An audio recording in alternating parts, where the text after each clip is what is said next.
Hey there, have you ever heard someone say, listen, man, I get a big refund every single year. I just put single, zero, and it works every single time. But when you ask them, but why do you do it? You hear crickets. They have no strategy. They don't know why they do it. Hey there, my name is Gene Bordis, and I have a passion for helping taxpayers. And when I say taxpayers, I'm talking about absolute beginners. People who say, I have no idea what a W-4 is, a 1099. I don't know what that is, but I'd love to know how taxes work. Why? So that they can pay less in taxes and keep more money in their pockets. If that's you, then you've come to the right place. That's what this channel was created for. Now, this channel, I'm going to keep these videos short, straight to the point, and just very educational, but not teaching you tax law and trying to help you get a tax degree, but just helping you understand taxes as it relates to your personal situation. So with that said, if you have any topics or anything you'd like to discuss or me to cover, make sure you put that in the comment section because I will read it and I'll make sure to make some videos addressing those topics and concerns. Now, today I want to talk about something that most people kind of sleep on and don't focus on, which is the IRS Form W-4. The W-4 is the form you fill out when you get a job. That form is supposed to tell people how much taxes you want taken out of your of your paychecks, right? So you decide how much taxes get taken out of your paychecks. A lot of people thinks the IRS. So if you send too much money to the IRS or too little money, then that's on you, because when you fill out that form, you tell your employer how much to send on your behalf. Now, the problem is it's a form that's supposed to be helpful, but for most people, that form creates confusion. Heck, I know people who start a job and they ask their employer what they should put on that form because they have no idea. Or better yet, they go ask a friend or family member, hey, I just started this job. I got a W-4. What should I put on it?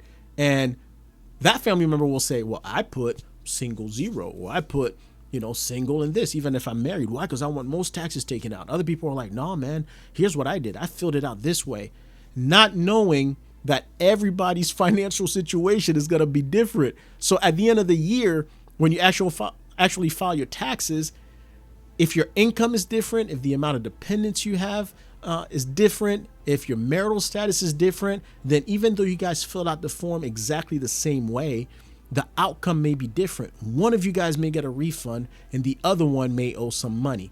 So you have to understand your situation, and you have to understand how to fill out the Form W-4. The other thing that people don't think about too, and this is something that I think is very important, is the W-4 is supposed to be updated throughout the year if needed. So if you get married, you're no longer single. Yeah. If you have a dependent, maybe you should revisit that W-4. If you get a second job, right, and now your income is not going to be just the income at the first job, it's going to be both combined, then you should consider updating that W-4 to reflect that information. So it's very, very important. So if you have not done that, or you know very little about how to fill out your W-4, or if you're one of the folks who said, I asked my boss or I asked a family member, what I would say is, first is look up your W-4 and seek counsel. So find a tax professional, whoever filed your taxes, and say, hey, I filed my taxes. Here's my W-4. Should I make any adjustments? Second is I'm going to be creating a resource specifically on this to help folks understand how to fill out their W-4. And I'm going to do it in layman's term, easy to understand.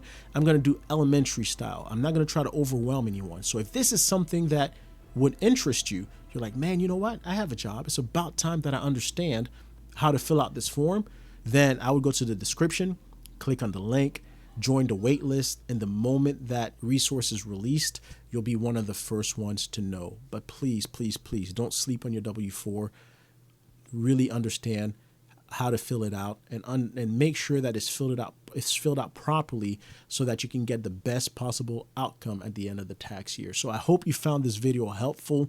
If you did, please like, subscribe, and please don't forget to put some of your thoughts in the comments. And also, if you have suggestions for future videos, I'd love to hear that as well. So again, my name is Gene Bordis. Thanks for watching.